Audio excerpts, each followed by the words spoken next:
In the sulphur-scented hills of Leccara Friddi, a small town nestled in the rugged interior of Sicily, where ancient feudal traditions collided with the harsh realities of poverty and emigration, Salvatore Lucania was born on November 24, 1897, into a world that would shape him into one of the most influential criminal leaders in American history. This was an island where the concept of justice had long been privatized, where traditional authority structures had been replaced by codes of honor and revenge that would travel across an ocean to take root in the concrete canyons of New York City. Sicily, at the turn of the 20th century, was a land caught between centuries, where the remnants of feudal society struggled against the pressures of modernization and political unification. The island's incorporation into the newly unified Kingdom of Italy had disrupted traditional power structures without replacing them with effective alternatives, creating a vacuum that was filled by private armies, protection rackets, and criminal organizations that would become known to the world as the Mafia. The Lucania family represented the struggling peasant class that characterized much of rural Sicily during this period. Salvatore's father, Antonio Lucania, worked as a laborer in the sulfur mines that dotted the Sicilian landscape, enduring dangerous conditions and irregular employment that barely provided subsistence for his growing family. His mother, Rosalia Caparelli, managed the household while supplementing the family income through various informal economic activities that existed in the gray areas between legal and illegal commerce. The cultural environment that shaped young Salvatore's early development was characterized by a complex relationship with authority and law enforcement that would profoundly influence his later criminal career. Sicily's history included generations of foreign occupation and exploitation, creating a deep-seated distrust of official institutions and a preference for private justice that operated according to traditional codes rather than written laws. The economic circumstances that drove the Lucania family's emigration to America were typical of millions of southern Italians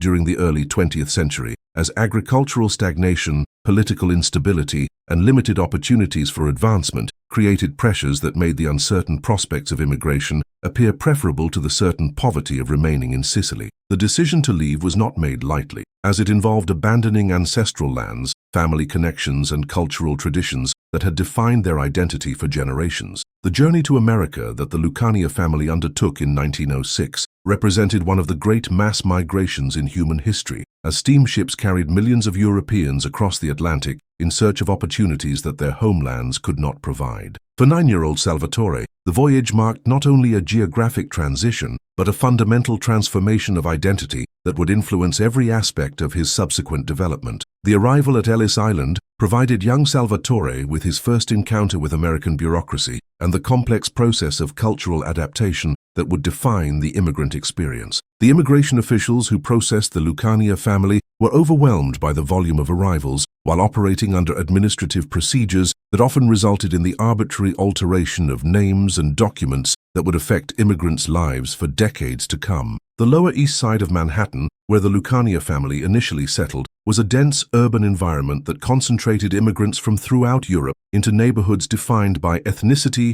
language, and shared experiences of displacement and adaptation. The Italian sections of this area recreated many aspects of southern Italian culture, while also serving as laboratories for the development of new hybrid identities that combined old-world traditions with new-world opportunities. The tenement building that housed the Lucania family was typical of immigrant housing during this period, overcrowded, inadequately ventilated, and lacking basic amenities that middle-class Americans took for granted. These conditions created both hardships and opportunities, as the concentration of similar families fostered mutual support networks while also creating competition for scarce resources and employment opportunities. The educational environment that young Salvatore encountered in New York's public schools was designed to assimilate immigrant children into American society through English language instruction and civic education that emphasized American values and opportunities. However, the quality of education available in immigrant neighborhoods was often inadequate, while the cultural conflicts between home and school created tensions that many children found difficult to navigate successfully.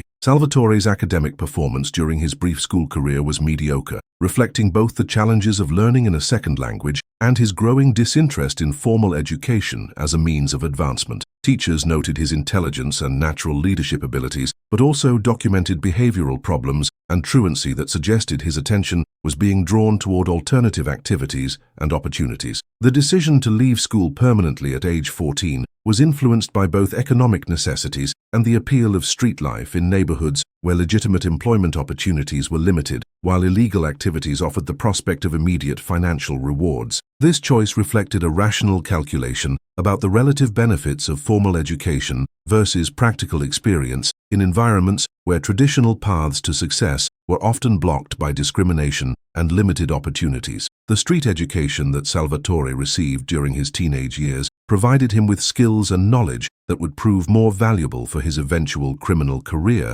than anything he might have learned in conventional classrooms. The Lower East Side was a complex urban ecosystem where various ethnic groups competed for territory and resources while developing sophisticated systems of cooperation and conflict resolution that operated independently of official law enforcement. The criminal apprenticeship that began during Salvatore's mid-teenage years involved a progression of increasingly sophisticated activities that provided both financial rewards and education in the methods and culture of organized crime. His initial involvement included petty theft, gambling, and various forms of street-level entrepreneurship that existed in the gray areas between legal and illegal commerce. The nickname Lucky that Salvatore acquired during this period had multiple possible origins, though the most commonly accepted version involved his survival of a severe beating and throat slashing that should have resulted in his death. Whether this incident occurred due to a dispute over money, territory, or personal relationships, his survival and recovery enhanced his reputation for both toughness and fortune that would serve him well in his subsequent criminal career. The gang affiliations that Lucky developed during his late teenage years provided him with protection,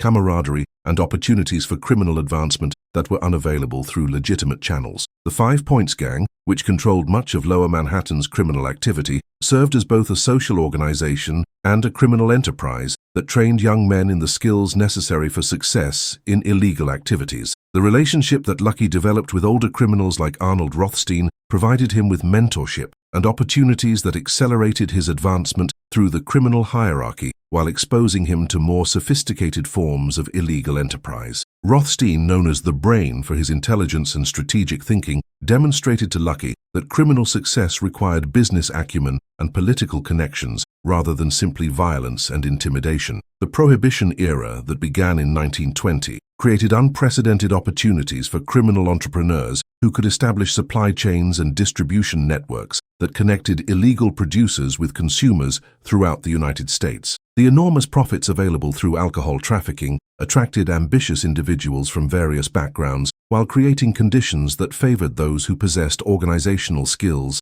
and strategic vision. Lucky's entry into bootlegging occurred through partnerships with established criminals who recognized his potential value as both an operational leader and a strategic thinker. His intelligence and ambition quickly attracted the attention of senior figures within New York's criminal community, while his Sicilian background provided credibility within Italian-American criminal organizations that were expanding their operations during this period. The organizational innovations that Lucky began to implement during the early 1920s reflected his understanding that successful criminal enterprises required systematic approaches to planning, coordination, and risk management that went beyond the informal arrangements that had characterized earlier criminal activities. His methods incorporated elements of modern business practices while adapting them to the specific requirements and constraints of illegal operations. The violence that characterized criminal competition during Prohibition provided Lucky with education in the strategic use of force while demonstrating the limitations of approaches that relied primarily on intimidation and brutality. His experiences during various gang wars taught him that sustainable success required political protection, public relations management, and careful attention to the broader social and economic environment in which criminal organizations operated. The corruption networks that Lucky began to develop during this period were systematic and comprehensive, involving relationships with law enforcement officials, political figures, and business leaders who could provide protection and assistance in exchange for financial compensation. These networks were essential for the success of large-scale criminal operations, as they provided early warning of law enforcement activities while creating opportunities for legitimate business ventures that could serve as fronts for criminal enterprises. The ethnic dynamics that characterized New York's criminal underworld during the 1920s created both opportunities and challenges for Italian-American criminals like Lucky, who needed to navigate complex relationships with Irish, Jewish, and other ethnic groups that controlled different aspects of the city's illegal economy. His success in building coalitions across ethnic lines distinguished him from criminals who operated only within their own communities. The mentor-protege relationships that Lucky developed with figures like Frank Costello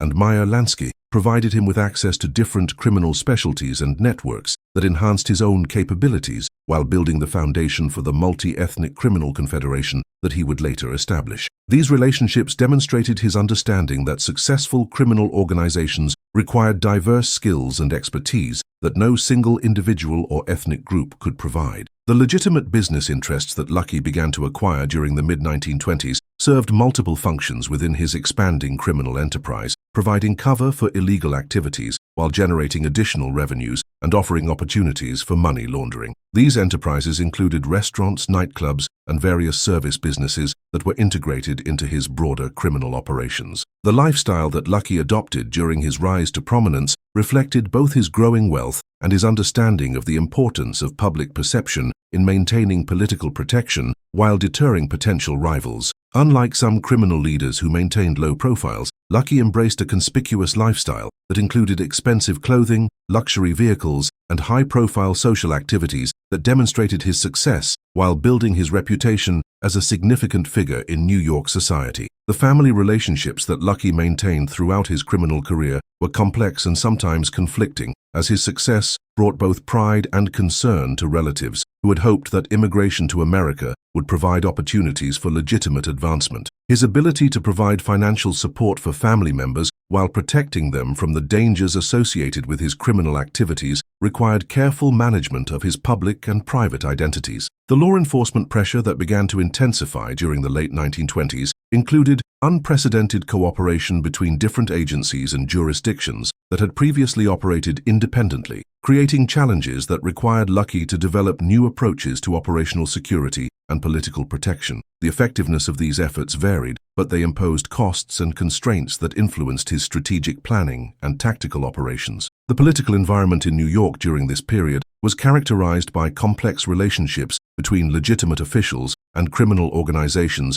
that provided mutual benefits while creating vulnerabilities for both sides. Lucky's success in navigating these relationships reflected his understanding of political dynamics and his ability to provide valuable services to elected officials while maintaining the independence necessary for criminal operations. The economic impact of Lucky's criminal activities during this period extended beyond the immediate participants in illegal enterprises to affect broader patterns of commerce, employment, and investment throughout New York City. The enormous amounts of cash generated by his organizations created both opportunities and distortions in legitimate markets while demonstrating the growing influence of criminal wealth on urban development. The international dimensions of Lucky's operations during the late 1920s included relationships with criminal organizations in Sicily, mainland Italy, and other countries that provided both operational capabilities and strategic intelligence about law enforcement activities. These connections reflected his understanding that successful criminal enterprises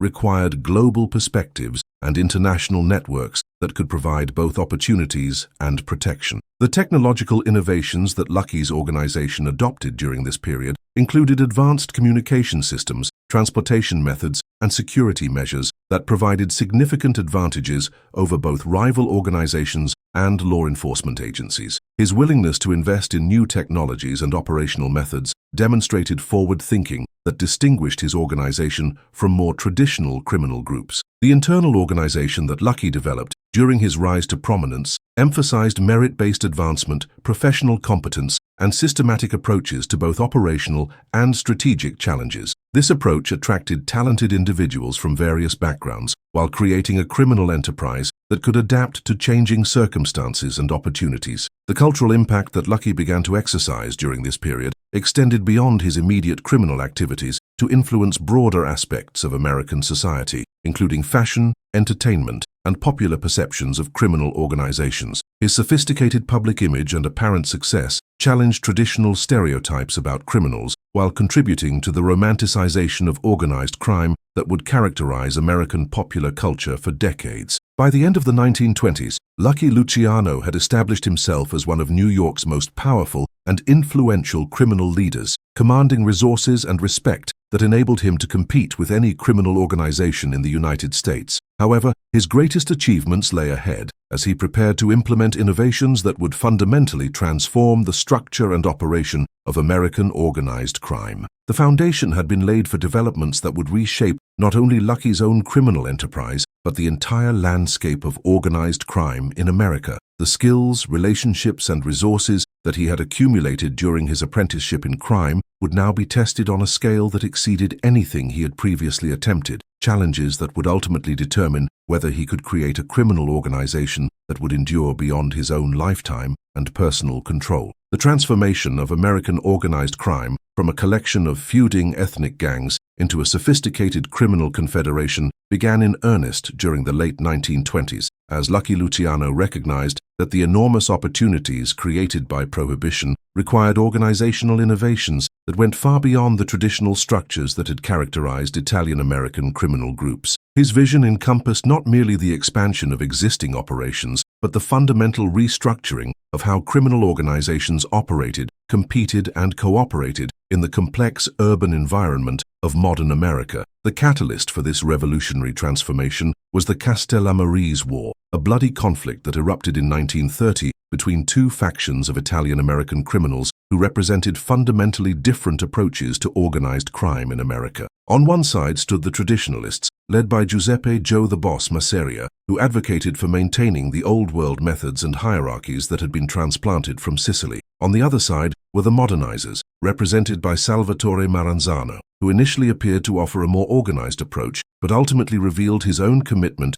to antiquated concepts of criminal leadership. Lucky's position during the early phases of this conflict was strategically complex, as he officially served as one of Masseria's most trusted lieutenants, while secretly recognizing that both factions represented obsolete approaches to criminal organization that would ultimately limit the potential for expansion and prosperity. His analysis of the situation led him to conclude that the future of American organized crime required the elimination of both traditional leaders and their replacement with entirely new organizational principles. The decision to eliminate Masseria represented not merely a tactical move in an ongoing war, but a revolutionary act that demonstrated Lucky's commitment to fundamentally transforming the nature of Italian-American organized crime. The planning for this operation required careful coordination with like-minded criminals who shared his vision for modernization, including Vito Genovese, Frank Costello, and other ambitious young leaders who recognized the limitations of traditional approaches. The execution of Masseria on April 15, 1931, at a Coney Island restaurant where he was dining with Lucky, marked a watershed moment in the history of American organized crime. The operation was conducted with precision that demonstrated both the sophistication of Lucky's planning and his ability to coordinate complex activities involving multiple participants while maintaining operational security that prevented advanced detection by law enforcement or rival criminals. However, Lucky's strategy extended beyond simply eliminating Masseria to encompass the manipulation of the broader conflict in ways that would enable him to emerge as the dominant figure in a restructured criminal landscape. His subsequent collaboration with Maranzano appeared to represent an alliance between former enemies, but in reality reflected Lucky's understanding that the Castellammarese leader represented an equally obsolete approach to criminal organization that would need to be addressed once the immediate threat from Masseria had been eliminated. Maranzano's brief period of dominance following Masseria's elimination provided Lucky with valuable intelligence about the new leader's intentions and capabilities, while demonstrating the limitations of his vision for the future of organized crime. Maranzano's attempt to establish himself as capo di tutti capi, boss of all bosses, and his adherence to rigid hierarchical structures imported from Sicily revealed that he possessed neither the flexibility nor the strategic imagination necessary for success in the American environment. The elimination of Maranzano on September 10, 1931, represented the culmination of Lucky's revolutionary strategy and the beginning of his implementation of an entirely new organizational model for American organized crime. The operation required even more sophisticated planning than Masseria's elimination, as Maranzano had established extensive security measures and maintained a network of loyal followers who would need to be neutralized or converted to prevent retaliation. The coordinated nature of the attacks that occurred throughout New York on the day of Maranzano's elimination demonstrated Lucky's ability to organize complex operations involving multiple targets and participants while maintaining the secrecy and timing necessary for success. The systematic removal of traditionalist leaders throughout the city marked what historians would later call the Night of the Sicilian Vespers, a reference that highlighted the revolutionary nature of these events while acknowledging their historical precedents. The organizational structure that Lucky implemented following the elimination of the old guard represented a fundamental departure from traditional mafia hierarchies and reflected his understanding of the requirements for successful criminal enterprise in modern America. Rather than establishing himself as a supreme leader in the manner of his predecessors, he created a confederation of autonomous organizations that could cooperate when their interests aligned while maintaining independence in their specific operational domains. The five families structure that emerged from this reorganization represented one of the most significant innovations in the history of organized crime, as it provided both coordination and independence that enabled each organization to maximize its effectiveness while minimizing conflicts that had previously consumed enormous resources and attracted unwanted law enforcement attention. The families led by Lucky himself, Frank Costello, Vito Genovese, Joseph Bonanno, Joseph Profaci, Vincent Mangano, and Gaetano Galliano, each controlled specific territories and activities while participating in a broader confederation that could address common challenges and opportunities. The commission that Lucky established to coordinate relationships between the five families represented an even more revolutionary innovation, as it provided a mechanism for resolving disputes, allocating territories, and making strategic decisions without resorting to the violence that had characterized previous conflicts between criminal organizations. This body operated according to business principles rather than traditional concepts of honor and revenge, reflecting Lucky's understanding that successful criminal enterprises required rational decision-making processes. The rules and protocols that Lucky developed for the commission emphasized consensus building, compromise, and long-term strategic thinking that contrasted sharply with the impulsive and emotion-driven approaches that had characterized earlier criminal leadership. The Commission's procedures included regular meetings, systematic discussion of issues affecting multiple families, and voting mechanisms that ensured all participants had input into decisions that affected their interests. The territorial arrangements that the Commission negotiated divided New York City and surrounding areas into clearly defined spheres of influence that reduced conflicts while enabling each family to maximize revenues from their assigned domains. These arrangements recognized both historical claims and practical capabilities, while providing mechanisms for addressing changes in circumstances that might require territorial adjustments. The expansion of Commission authority beyond New York to include criminal organizations throughout the United States represented Lucky's recognition that effective coordination required national scope rather than regional limitations. The inclusion of leaders from Chicago, Detroit, Buffalo, and other major cities created a truly national criminal confederation that could address challenges and opportunities that affected organized crime throughout the country.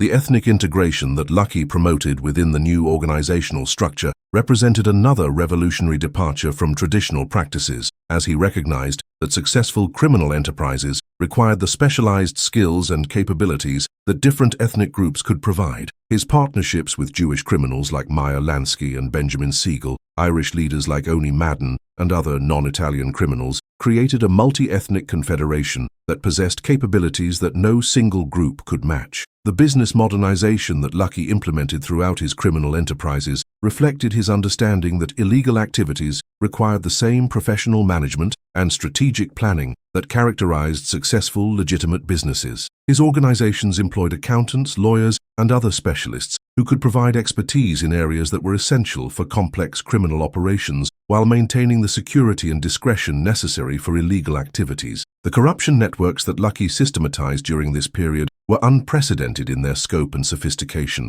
involving relationships with officials at every level of government, from local police officers to federal judges and elected representatives. These networks were maintained through careful cultivation of relationships, strategic provision of services and information, and financial incentives that created mutual dependencies between criminal organizations and corrupt officials. The labor union infiltration that became a cornerstone of Lucky's strategy during the 1930s demonstrated his recognition that legitimate labor organizations provided ideal vehicles for criminal enterprises, as they possessed legal authority to negotiate contracts, collect dues, and exercise influence over major industries while maintaining organizational structures that could be adapted for criminal purposes. The development of sophisticated money laundering operations reflected Lucky's understanding that successful criminal enterprises required systems for converting illegal proceeds into apparently legitimate assets while avoiding detection by regulatory agencies and law enforcement investigators. These operations involved networks of banks, businesses, and financial institutions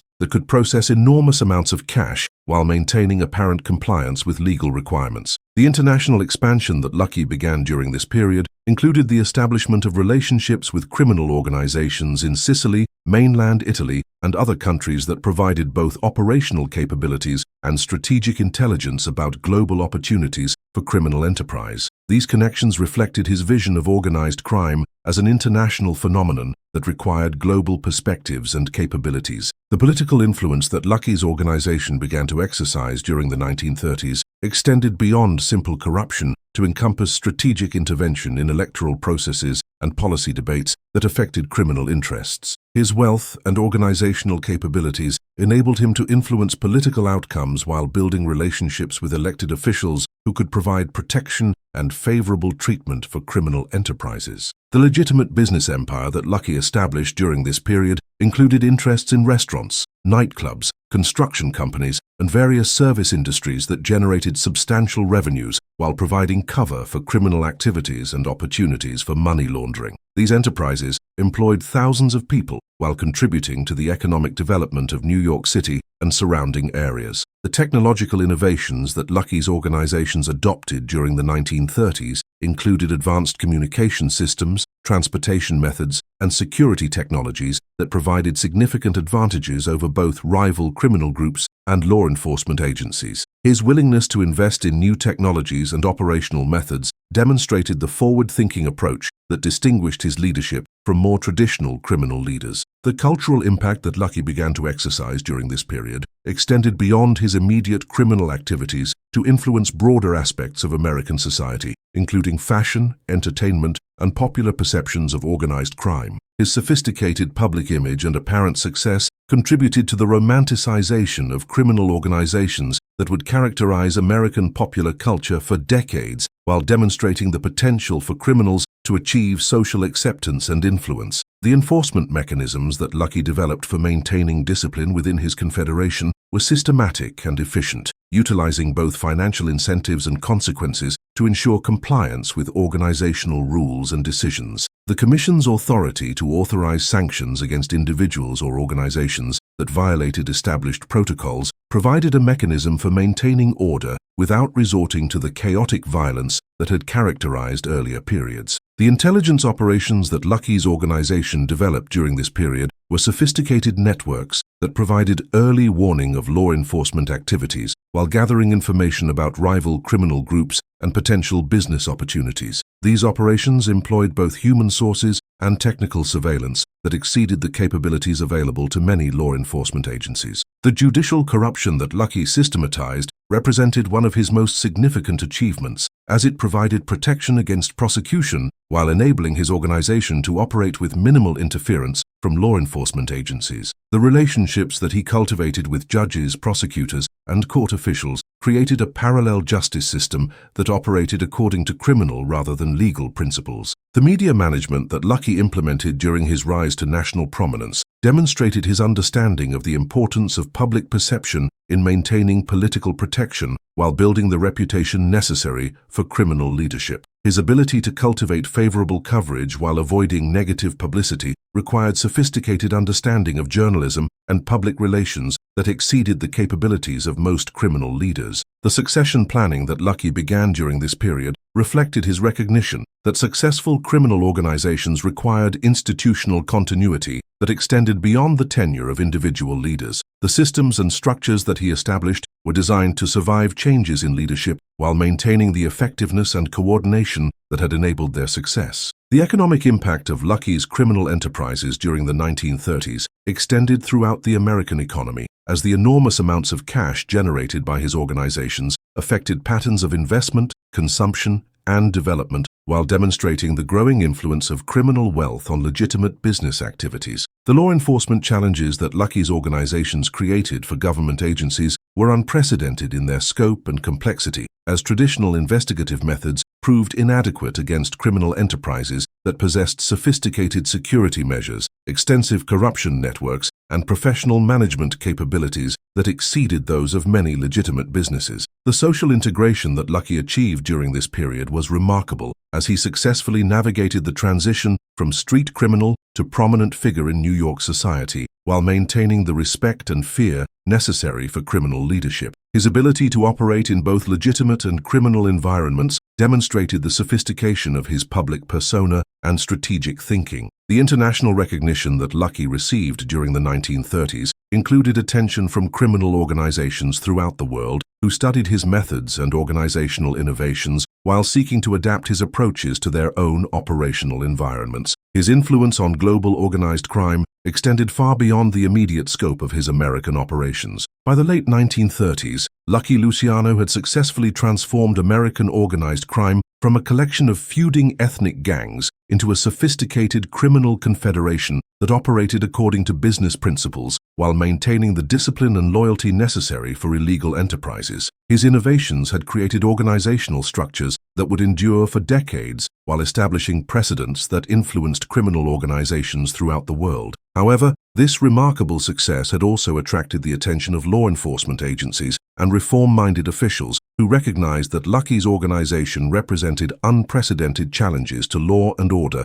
that required new approaches and enhanced capabilities to address effectively. The stage was being set for confrontations that would test every aspect of the criminal empire that Lucky had built, while determining whether his organizational innovations could survive the inevitable pressure from government agencies that possessed their own capabilities and determination. The decade following Lucky Luciano's revolutionary restructuring of American organized crime represented the golden age of the criminal confederation he had created, as the commission system demonstrated its effectiveness in maintaining peace while maximizing profits for all participating organizations. From 1931 through the early 1940s, Lucky wielded unprecedented influence over American organized crime, commanding a criminal empire that operated with the efficiency of a major corporation while maintaining the loyalty and discipline that characterized the most effective military organizations. The commission meetings that Lucky orchestrated during this period were remarkable gatherings that brought together the most powerful criminal leaders in America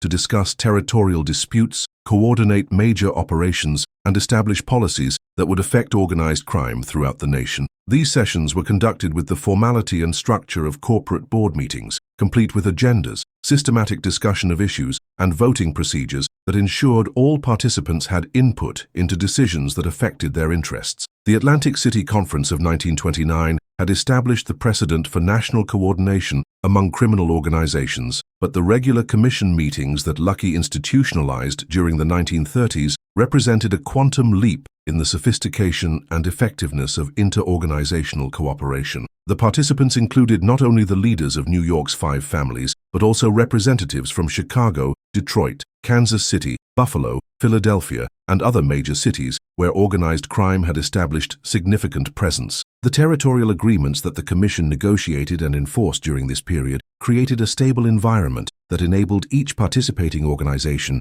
to maximize revenues from their assigned domains while minimizing the violent conflicts that had previously consumed enormous resources and attracted unwanted law enforcement attention. The precision of these territorial divisions reflected both Lucky's strategic vision and his ability to broker compromises between competing interests. The dispute resolution mechanisms that Lucky developed for the Commission represented one of his most significant innovations, as they provided alternatives to violence that had previously been the primary means of addressing conflicts between criminal organizations. The systematic procedures for presenting grievances, hearing evidence, and reaching binding decisions created a form of criminal jurisprudence that enabled complex disputes to be resolved through negotiation rather than warfare. The enforcement authority that the Commission exercised under Lucky's leadership was both subtle and absolute, as the body possessed the legitimacy and resources necessary to impose sanctions against individuals or organizations that violated established agreements or threatened the stability of the broader confederation. The psychological impact of this authority was enormous, as even the most powerful criminal leaders recognized that defying Commission decisions could result in their elimination or the destruction of their organizations. The financial coordination that Lucky implemented through the Commission system enabled participating organizations to pool resources for major investments and operations that exceeded the capabilities of individual families while maintaining the independence and autonomy that characterize successful criminal enterprises. This coordination included joint ventures in major construction projects, labor union activities, and international operations that required resources and expertise that no single organization possessed. The labor union infiltration that became a cornerstone of commission strategy during the 1930s demonstrated Lucky's understanding that legitimate labor organizations provided ideal vehicles for criminal enterprises while offering protection from law enforcement scrutiny that was unavailable through purely illegal activities. The systematic penetration of major unions in construction, transportation, food service, and other industries created revenue streams that exceeded those available through traditional criminal activities while providing influence over major sectors of the American economy. The International Longshore and Warehouse Union, Teamsters, hotel and restaurant workers, and numerous other labor organizations became vehicles for criminal influence that enabled organized crime to affect wages, working conditions, and business practices throughout major industries. The control that Lucky's Confederation exercised over these unions created opportunities for corruption, extortion, and influence peddling that generated enormous revenues while providing political protection through the electoral influence that organized labor wielded. The legitimate business empire that Lucky expanded during this period included investments in restaurants, nightclubs, construction companies, waste disposal firms, and various service industries that generated substantial revenues while providing cover for criminal activities and opportunities for money laundering. These enterprises employed thousands of people while contributing to the economic development of major metropolitan areas throughout the United States. The most famous of these establishments was the Copacabana nightclub in New York, which became a symbol of Lucky's sophisticated approach to blending legitimate and criminal enterprises. The club attracted celebrities, politicians, and business leaders while serving as an informal headquarters for criminal coordination and a venue for demonstrating the wealth and influence that organized crime had achieved in American society. The international expansion that Lucky orchestrated during this period established relationships with criminal organizations throughout Europe, Asia, and Latin America that created global networks for trafficking controlled substances, conducting financial operations, and coordinating intelligence activities. These international connections reflected Lucky's vision of organized crime as a global phenomenon that required capabilities and perspectives that transcended national boundaries. The relationship that Lucky's organization developed with Sicilian mafia groups during this period was particularly significant, as it provided access to traditional smuggling routes and established criminal networks, while enabling American criminal organizations to invest in European operations that offered both profits and strategic advantages. The coordination between American and Sicilian criminal groups created synergies that benefited both sides while establishing precedents for international criminal cooperation. The controlled substances trafficking that became increasingly important during the late 1930s and early 1940s represented a natural evolution of the smuggling expertise that Lucky's organization had developed during Prohibition, while offering profit margins that exceeded those available through any other criminal activity. The systematic approach that the Commission adopted toward this emerging market reflected both the opportunities it presented and the risks that uncontrolled competition could create. The intelligence networks that Lucky developed during this period were sophisticated operations that provided early warning of law enforcement activities while gathering information about political developments, business opportunities, and rival criminal organizations. These networks employed both human sources and technical surveillance capabilities that exceeded those available to many government agencies while maintaining the security and discretion necessary for criminal operations. The corruption systems that Lucky perfected during his period of absolute control were unprecedented in their scope and systematic nature, involving relationships with officials at every level of government, from local police officers to federal judges and elected representatives. The financial resources available to his confederation enabled the provision of incentives that exceeded the annual salaries of most government officials, while creating mutual dependencies that served the interests of both criminal organizations and corrupt officials.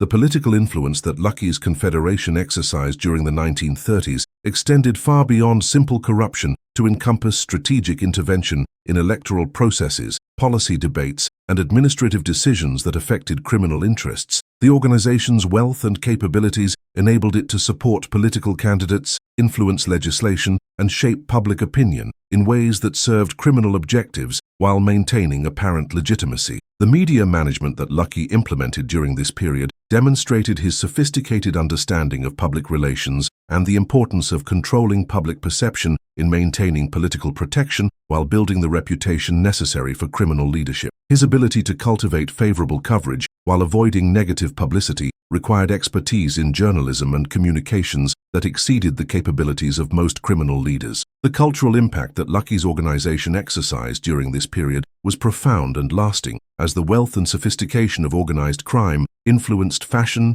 entertainment, and popular perceptions of criminal organizations throughout American society. The romanticization of criminal leaders in movies, books, and other media reflected both public fascination with organized crime and the success that criminals had achieved in integrating themselves into mainstream American culture. The technological innovations that Lucky's organizations adopted during this period included advanced communication systems, transportation methods, and security technologies that provided significant advantages over both rival criminal groups and law enforcement agencies. The Confederation's financial resources enabled investment in equipment and capabilities that were typically available only to major corporations and government agencies. The succession planning that Lucky implemented during this period reflected his recognition that successful criminal organizations required institutional continuity that extended beyond the tenure of individual leaders. The systems and structures that he established were designed to survive changes in leadership while maintaining the effectiveness and coordination that had enabled their success. The economic impact of Lucky's criminal enterprises during the 1930s was enormous, as the Confederation's activities affected patterns of investment, employment, and development throughout major metropolitan areas while demonstrating the growing influence of criminal wealth on legitimate business activities. Conservative estimates suggest that organized crime controlled significant percentages of economic activity in major industries including construction, waste disposal, food service, and transportation. The law enforcement challenges that Lucky's organizations created for government agencies were unprecedented in their scope and complexity, as traditional investigative methods proved inadequate against criminal enterprises that possessed sophisticated security measures, extensive corruption networks, and professional management capabilities that exceeded those of many legitimate businesses. However, the very success that Lucky had achieved in building and controlling his criminal confederation was also creating vulnerabilities that ambitious prosecutors and reform-minded officials could exploit through new investigative techniques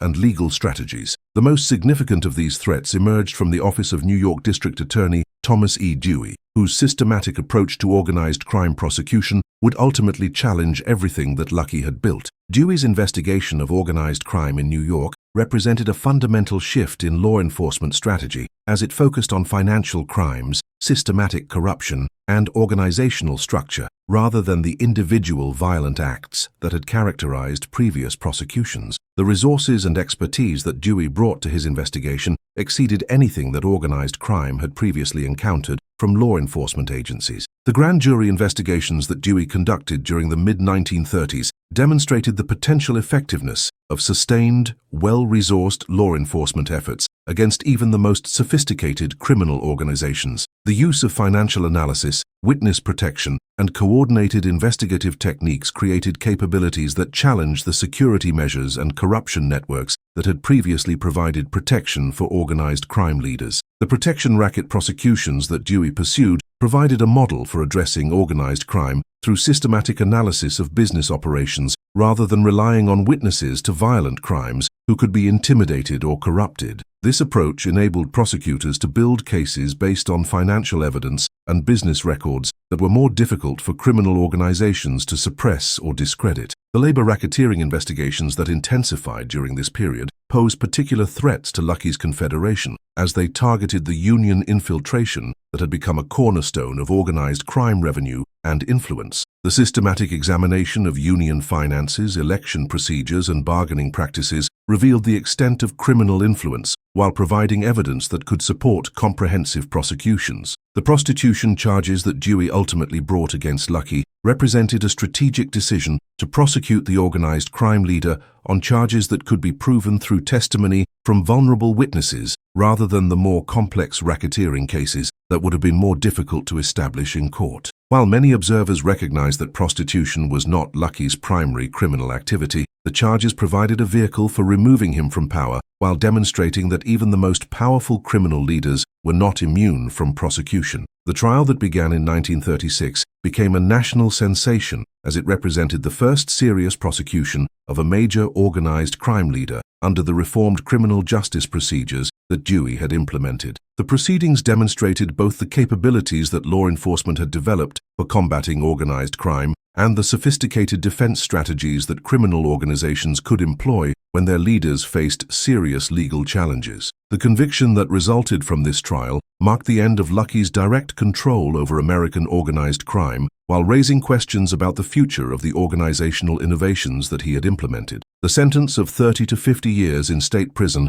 effectively removed him from active leadership, while creating a succession crisis that would test the stability and resilience of the criminal confederation he had created. The impact of Lucky's conviction on organized crime was immediate and far-reaching, as it demonstrated that even the most powerful criminal leaders could be successfully prosecuted when law enforcement agencies possessed adequate resources and employed appropriate strategies. The psychological effect on other criminal leaders was enormous, as they recognized that the apparent immunity that had characterized the previous decade was no longer sustainable. The reorganization that occurred within Lucky's criminal empire following his conviction demonstrated both the strengths and weaknesses of the organizational structure he had created. While the commission system continued to function and the five families maintained their territorial arrangements, the loss of Lucky's personal leadership created opportunities for ambitious individuals to challenge established hierarchies while reducing the effectiveness of coordination between different organizations. The interim leadership that emerged during Lucky's imprisonment included figures like Frank Costello and Vito Genovese, who possessed different temperaments and strategic visions that would influence the future direction of organized crime in America. The competition between these potential successors created internal tensions that had been suppressed during Lucky's period of absolute control. The international implications of Lucky's conviction extended beyond the immediate impact on American organized crime to affect relationships with criminal organizations throughout the world that had depended on coordination with his confederation. The disruption of these relationships created both challenges and opportunities for criminal groups in other countries, while demonstrating the interconnected nature of global organized crime. The World War II period that began during Lucky's imprisonment created new opportunities and challenges for organized crime that would require adaptation of the organizational methods and strategic approaches that he had developed. The wartime economy, government priorities, and social conditions created conditions that would test whether the criminal confederation could maintain its effectiveness without his direct leadership. However, even from prison, Lucky's influence on American organized crime remained significant, as the systems and structures he had created continued to operate, while his reputation and connections provided resources that could be utilized by his successors. The foundation that he had built during the previous decade would prove remarkably durable, surviving not only his removal from active leadership, but also the pressures and opportunities created by America's entry into global warfare. The legacy of Lucky's period of absolute control over American organized crime would extend far beyond his personal career, as the organizational innovations and strategic approaches that he had developed would influence criminal enterprises throughout the world for decades to come. The commission system, territorial arrangements, and business methods that he had created would become standard models for organized crime groups, while demonstrating the potential for criminal organizations to achieve unprecedented levels of sophistication and influence. The walls of Dannemora State Prison, known throughout the American criminal underworld as Siberia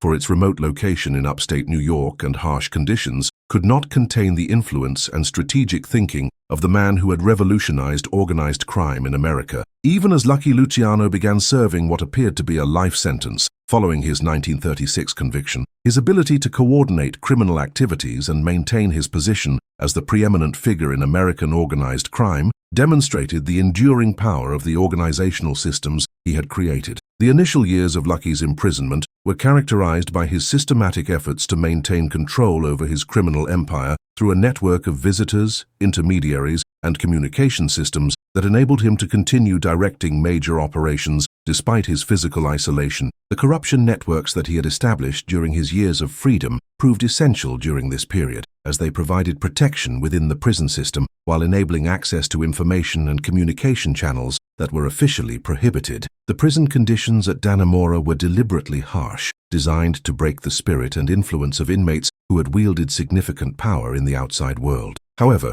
Lucky's reputation and resources enabled him to secure privileges and accommodations that exceeded those available to ordinary prisoners, including access to better food, communication facilities, and recreational activities that made his incarceration more tolerable while providing opportunities for continued criminal coordination. The loyalty that Lucky commanded from his criminal associates was demonstrated by their willingness to continue following his directives despite the risks associated with maintaining contact with a convicted criminal leader. The visits, messages, and financial support that flowed between Lucky and his organization during his imprisonment created a parallel command structure that enabled him to influence major decisions while officially removed from active leadership. However, the most extraordinary chapter of Lucky's criminal career began in 1942, when America's entry into World War II created security challenges that government officials believed could be addressed through cooperation with organized crime leaders who possessed unique capabilities and resources. The waterfront security concerns that emerged following several incidents of suspected sabotage on military vessels led to unprecedented collaboration between federal authorities and criminal organizations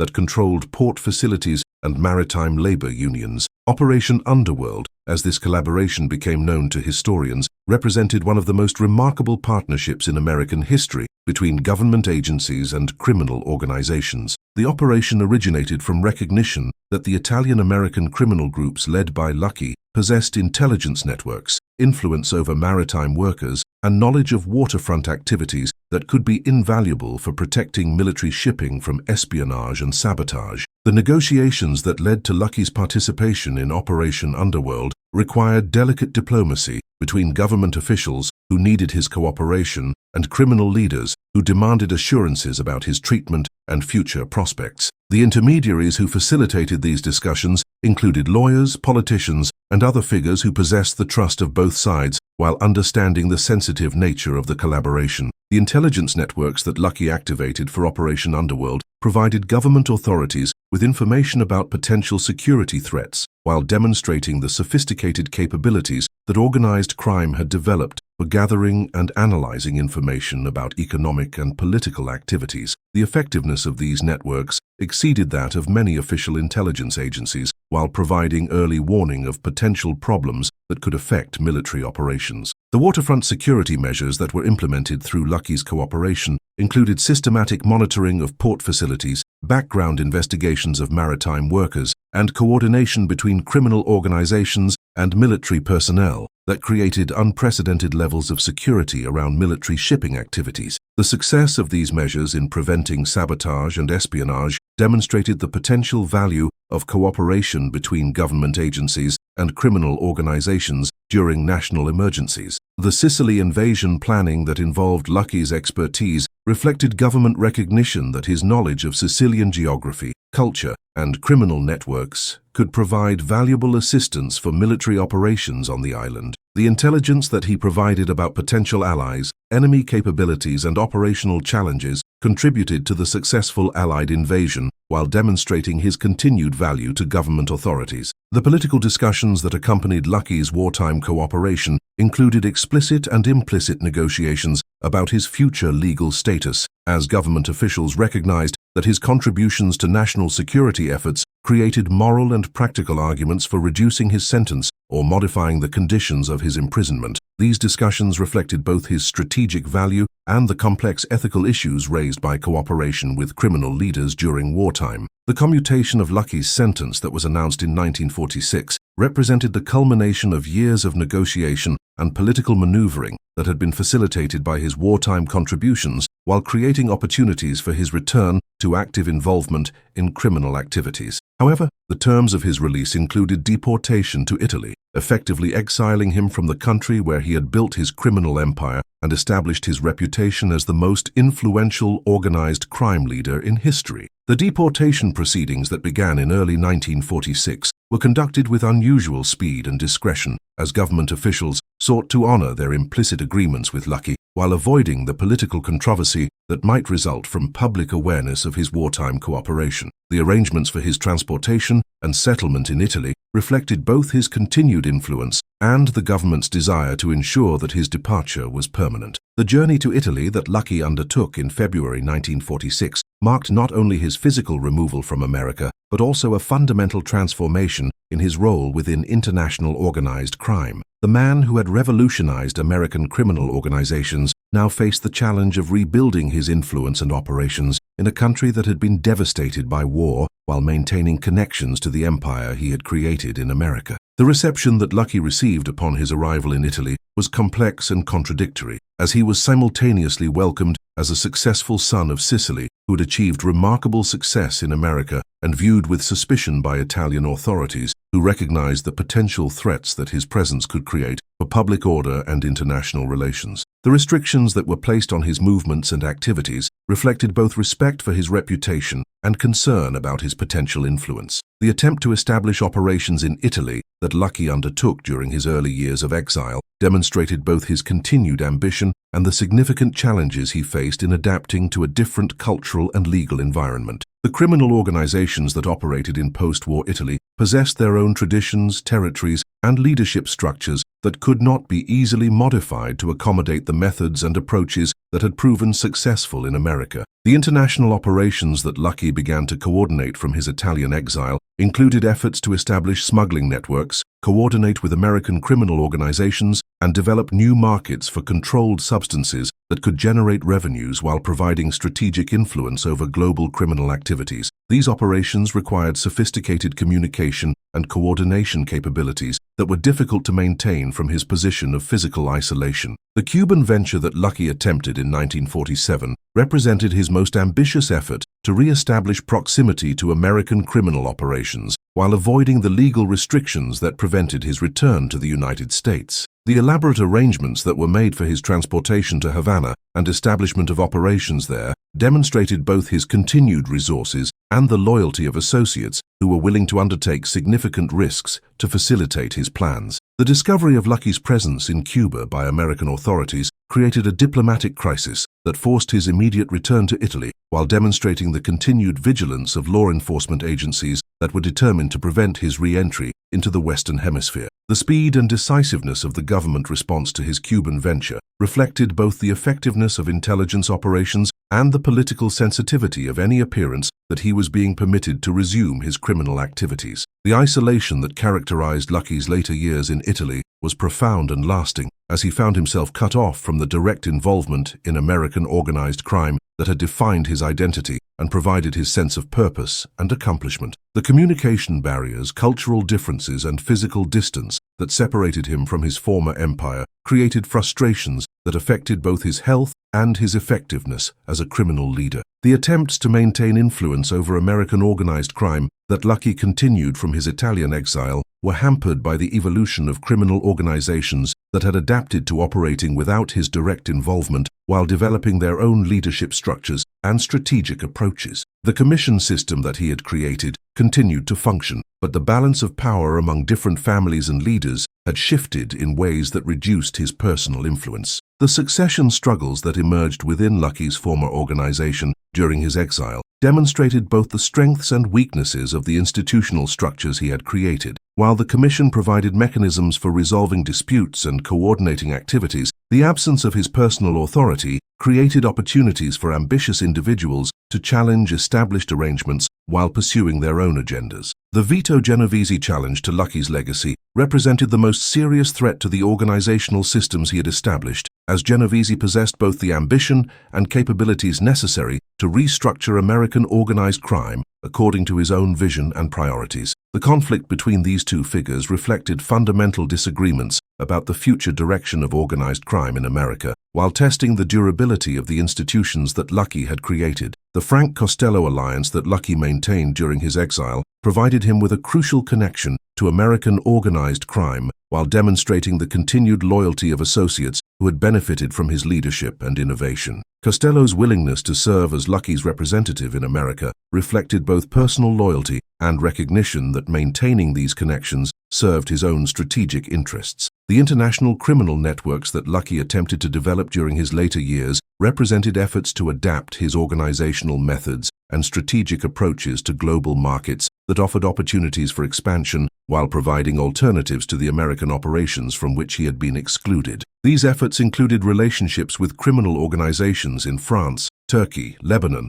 and other countries that possessed capabilities and resources that could be valuable for international operations. The controlled substances trafficking that became increasingly important during Lucky's exile reflected both the evolution of global criminal markets and his recognition that these activities offered profit margins and strategic opportunities that exceeded those available through traditional criminal enterprises. The international nature of these operations required coordination capabilities and security measures that tested the effectiveness of the organizational methods he had developed. The law enforcement pressure that continued to affect Lucky's operations during his exile came from multiple sources, including American agencies that maintained surveillance of his activities, Italian authorities who were concerned about his influence on domestic criminal organizations, and international law enforcement cooperation that created challenges for his global operations. The media attention that Lucky continued to attract during his exile reflected both public fascination with his remarkable career and the symbolic importance of his role in the development of modern organized crime. The books, articles, and other media productions that featured his life story contributed to the romanticization of organized crime while providing publicity that both enhanced and complicated his efforts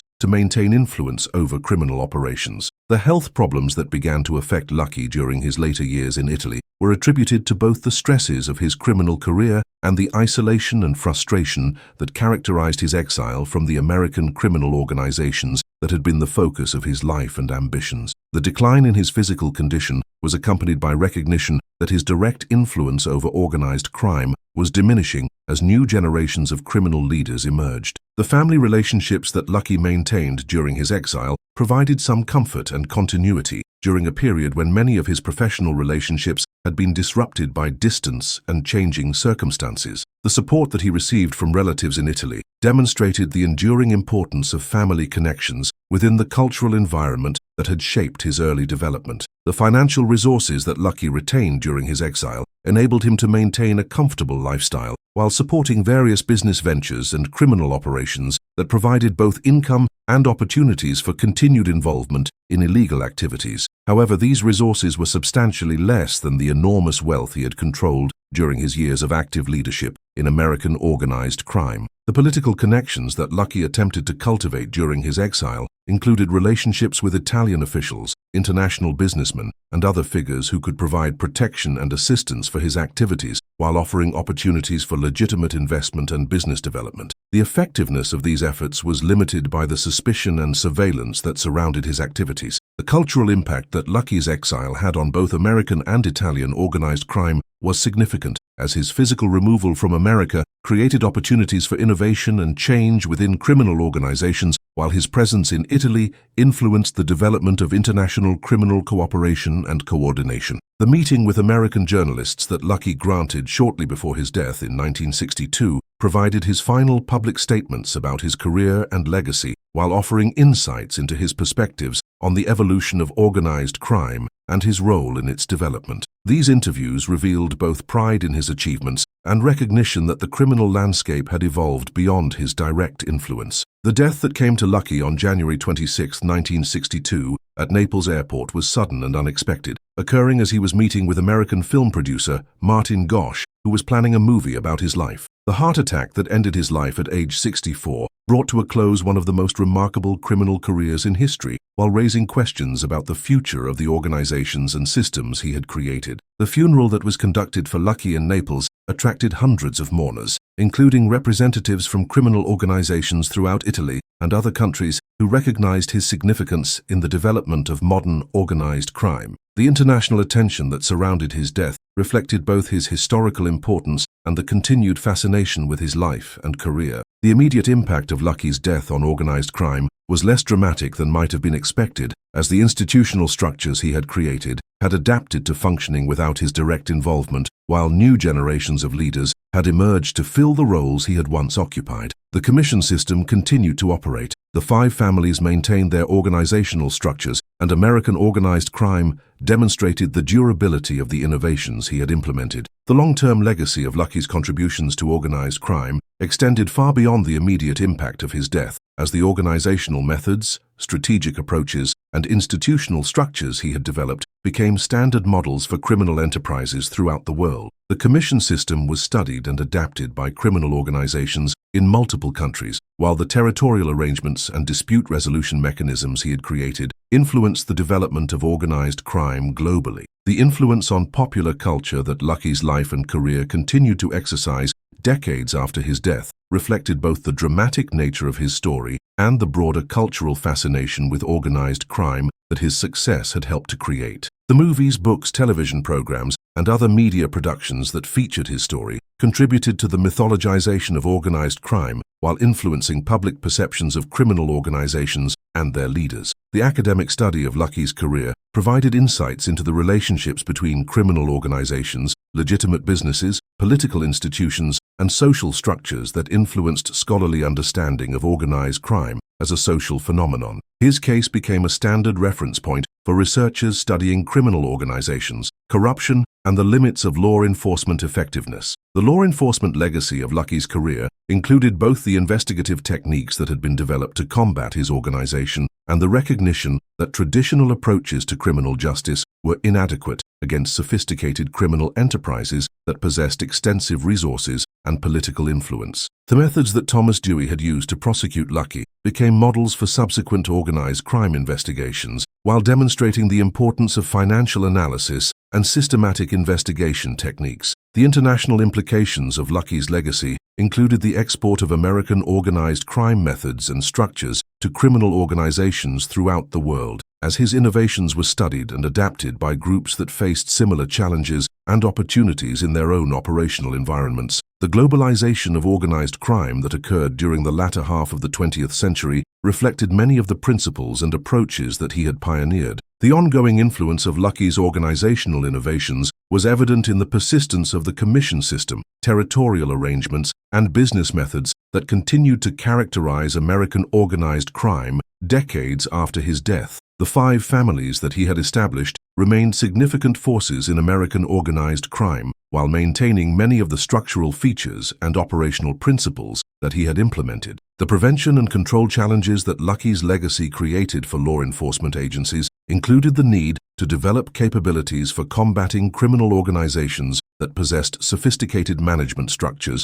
extensive corruption networks, and international operational capabilities that exceeded those of traditional criminal groups. The techniques and strategies that had proven effective against his organization became standard tools for organized crime investigation, while demonstrating the importance of sustained, well-resourced enforcement efforts. As we reflect on the life and legacy of Lucky Luciano, we are confronted with the remarkable story of an immigrant who transformed American organized crime from a collection of feuding ethnic gangs into a sophisticated criminal confederation that operated according to business principles, while maintaining the loyalty and discipline necessary for illegal enterprises. His innovations in criminal organization, dispute resolution, and business management created structures that endured long after his removal from active leadership, while influencing criminal organizations throughout the world. The lessons that can be drawn from Lucky's career include both the potential for individual vision and leadership to create lasting institutional change and the importance of effective law enforcement responses that can adapt to the challenges posed by sophisticated criminal organizations. His success demonstrated the vulnerabilities that exist within democratic societies when criminal organizations possess sufficient resources and political influence, while his eventual prosecution illustrated the potential effectiveness of sustained professional law enforcement efforts. The story of Lucky Luciano serves as a reminder that criminal organizations are not simply collections of violent individuals, but can become sophisticated enterprises that challenge the authority of legitimate institutions when they possess adequate resources, strategic vision, and organizational capabilities. His legacy continues to influence both criminal organizations and law enforcement agencies that must address the ongoing challenges posed by organized crime in an increasingly complex and interconnected world. For those who have followed this examination of one of history's most influential criminal leaders, we hope this exploration has provided insights into the complex factors that enable the emergence of sophisticated criminal organizations and the lasting impact that individual leadership can have on the development of illegal enterprises. The story of Lucky Luciano demonstrates both the potential for criminal innovation and the ultimate limits of power based on illegal activities. If you have found this deep dive into the transformation of American organized crime compelling, we invite you to subscribe to Crímenes para Dormir, where we continue to explore the most significant criminal cases and historical developments that have shaped our world. Join us as we examine the human stories behind the headlines and analyze the complex factors that drive individuals toward paths that ultimately define the boundaries between order and chaos in modern society.